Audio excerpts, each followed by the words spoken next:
Hello everyone, কেমন আছো? আশা করি সবাই ভালো আছো। আমি একদম ভালো আছি। আর মনীষা প্রধান ব্লগে ওয়েলকাম আছে সবাইকে। আর এই যে আমি আজকে যাচ্ছি সকাল সকাল, কোথায় জানো? আমি সকাল সকাল যাচ্ছি, আজকে আমার গালে টনসিল হয়েছিল, তো ওইটা ঝাড়তে যাচ্ছি। আর ওইখান থেকে আমরা যাব বাজারে। তো সকাল সকাল কিছু খাই নেই, তো কিছু পরোটা খাবো আমরা।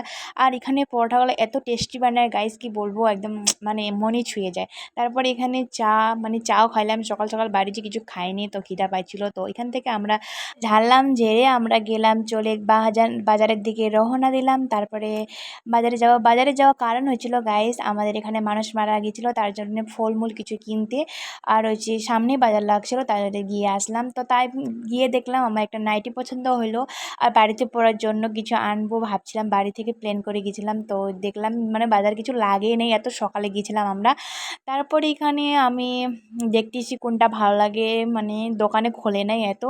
তার জন্য আমি তো এখানে একটা দাদার দোকান, মানে আমরা সবসময় নিয়ে যাই ওই দাদার দোকানটা, মাত্র আসলো, খুলে নেই। তো ওই দোকান থেকে আমরা দেখতেছি, তো একটা নিলাম, দুইটা নিলাম নাইটি। কতগুলো মানে অবস্থা দেখো, একদম জামার অবস্থা নাই, সব জামাগুলো আমি ফেলায় রাখছি। তারপরে এখানে আবার আমি কিছু কিনবো, আমরা দেখতেছি মানে অনেক বড় বাজারটা লাগে গাইজ, কি বলবো। তারপরে এখানে আমি বুট আরও হচ্ছে কিছু কিনলাম, চিনিগুলো কিনলাম দেওয়ার জন্য এখানে। তারপরে এখানে আবার ফলমূল দোকানে আসলাম গাইস। তারপরে আমাদের ওয়েস্ট বেঙ্গলোতে এত কম দাম, মানে আমের দাম কমে, তা 40 রুপিস। আর এখানে মানে 60 70 মানে 80 এরকম নেই গাইস। তারপরে আমি এখানে বলতেছি আমাদের এখানে তো কম দাম, এখানে বেশি দাম। তারপরে ও বলতেছি কি ওইখান থেকে এখানে আসে, এরকম বলতেছি, দাম তো বেশি হবে না? তা আমি বললাম বাপরে বা, আমাদের এখানে বেশি, আমাদের এখানে কম দাম, এরকম বলতেছি কাকুকে। আর যে দেখো গাইস, রাস্তার সামনে বাজারটা লাগে এত সুন্দর, মানে আর হচ্ছে ওয়েদারটা এত ভালো আজকে বাজার করার জন্য। আর সকাল সকাল গেছিলাম না, ঠান্ডা ঠান্ডা, মানে ভালো লাগছিল। তারপরে এখানে দেখো আপেলের এত দাম গাইস, কি বলবো। আর আনারসটা দেখতে পাচ্ছি এত ছোট, 50 টাকা। বাপরে বাবা, আমার তো মাথা ঘুরে গেলো তো শুনে না দামটা।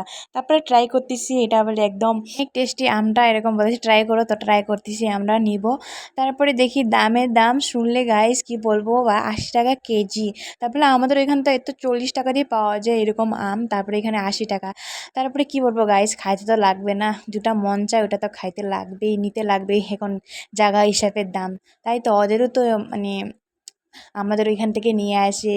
তো আম এখান তো দাম হবেই না, ট্রেন খরচা অনেক ভাড়া, তো ওদেরও তো একটু পোষাতে লাগবে না। তারপরে কিছু বললাম না, তারপরে আমরা গেলাম এখানে মাছের খাদ্য নিতে।